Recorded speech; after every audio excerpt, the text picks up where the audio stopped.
Real quick, we're going to go into the special teams, and I'm going to address this because I don't know. I've been trying to be nice to these kickers because I feel like if I say positive things, maybe positive things will happen. That doesn't work for me. That doesn't. Whenever I like a quarterback, we see what happens. Well, I like the kickers, and Cade York is no longer on the team. He was released, missing a couple field goals. And look, Alex Stevens was telling me if he hits those, what he had, how many? Two missed in the first half, or was just one? Yeah, two missed in the first half. You give us those two field goals, all of a sudden we're going into the halftime down 16-13. You know what I mean? So, I mean, we talk about momentum and the things that we missed. We were still in that game throughout that first half. And these are the things that take a team that is struggling and keeps them in the game, that elevates them, gives us extra time. Because now, if we're missing these kicks, now all of a sudden now we got to play from behind. And now our defense has to get back on the field. And we've seen what happened with that. So that's definitely a negative. And we've already moved on from that. But I want to say a positive because you know me, I love talking about our guy Tress Way. Tress only had 3 punts in this game. There was only 3.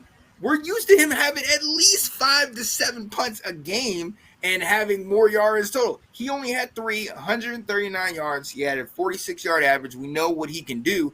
But the fact that, okay, he's not punting all the time. Yes, we're not making the kicks, but we are moving the ball. Okay, all right. Try again. Grasping at straws, trying to reach for those positives. But, I mean, we know what kind of player he is for us, and the fact that we didn't have to punt all that many times is something I think we should be happy about.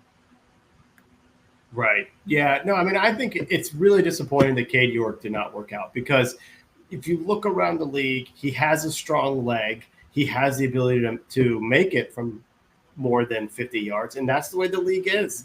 You have to be able to kick a 55-yarder for the team, and we are the type of team where, like Alex was talking about, what's the score differential? We need everything we can, every point we can get this season. And so we can't afford to have a kicker not make it. So it kind of stinks. I was looking at, Brandon Aubrey. He came in, he was a soccer guy, so it's not like this guy was lighting it up in college and then coming up here. So, we need to be able to have a kicker that can be consistent. And it's disappointing that it wasn't able to be him. And now we got to hope this next guy, maybe he can be it. Just seems like it's a revolving door of kickers, Will.